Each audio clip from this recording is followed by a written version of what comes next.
मतदारसंघाच्या निवडणुकीसाठी उभे असलेले महाविकास आघाडीच्या दिग्गज उमेदवार आदरणीय आनंदभाई आमटे हे बरेच वेळेस आपल्या गावात येऊन गेलेत. मला वाटतं वर्षाला एकदा तरी आपल्या गावात आलेले असते.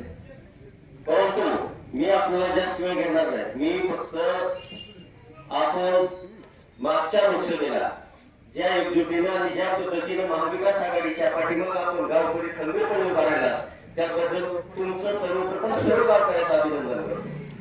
आणि येणाऱ्या काळात आपल्याला याच पद्धतीनं बऱ्याच्या पाठीमागे शक्ती उभा करावी एवढी विनंती करतो. मागील 5 वर्षात आपल्याकडे काही चुका झाल्या. आपल्याकडे म्हणजे काय लोकांकडे चुका झाल्या असत्या.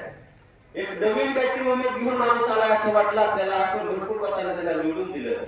बह्याचा पराभव झाला तरी सुद्धा बह्याने मतदारसंघातल्या प्रत्येक माणसाशी नाळ जपण्याचे काम केलं. आणि त्या माणसानं काय केलं सुरुवातीचा 2.5 वर्ष तर मंत्रीपद मिळालं नाही म्हणून मतदारसंघाला तोड दाखवलंच नाही. आपण बघितलं का रोज मिळाली कधी? बघितलं असलं सांगा मला. बघितलंय का सांगा की. फोटोच ना.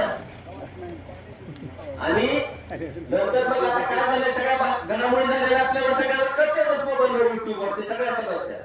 मग नंतरच्या काळात 2.5 वर्षात तिथं वाशी कारखान्यावर कमी दिल्या लोकांच्या कारखान्याने आपण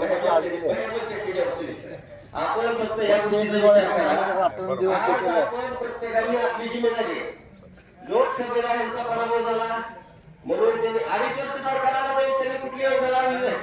लोकसभेला पराभव झाल्यानंतर यांना सगळ्या योजना आठवायला लागल्या. लाडकी बहीण योजना आठवायला लागली, साखर वाटायची आठवायला लागली, साड्या वाटायचं आठवायला लागलं, मोरून टाकायचं आठवायला लागलं. पण आपण एक विचार करा, बघ्याच्या माध्यमातून मतदारसंघात झालेली कामं जी लोकांच्या आणि शेतकऱ्याच्या उपयोगी येतील अशी कामं आहेत.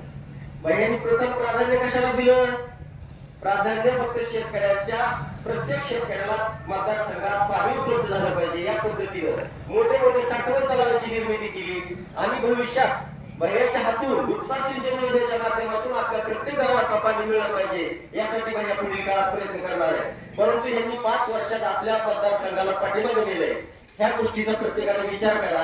आणि या लाडक्या बहीण योजनेमुळं महिलांमध्ये काय वातावरण आहे बघा. पण प्रत्येकाने आपल्या घरी समजून सांगितलं पाहिजे ही निवडणूक तोंडावर आली म्हणून ह्यांनी लाडकी बहीण योजना काढली.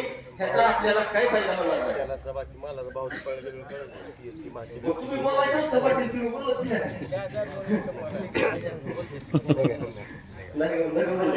आणि सगळं माहिती लोकांना 90 रुपयाचं 140 स्कीम गेलं सगळं माहिती आहे. सांगायची गरज नाही. फक्त आपल्याला विनंती करायची आपण सर्वांनी महिला भगिनींना काळजीपूर्वक सांगावं. आणि पाठीमागं आपण जसं लोकसभेला काम केलं त्याच पद्धतीनं गोंधळा भया जवळपास पाहिल्यावरती 700च्या आसपास 700च्या आसपास 770 मताची लीड आहे.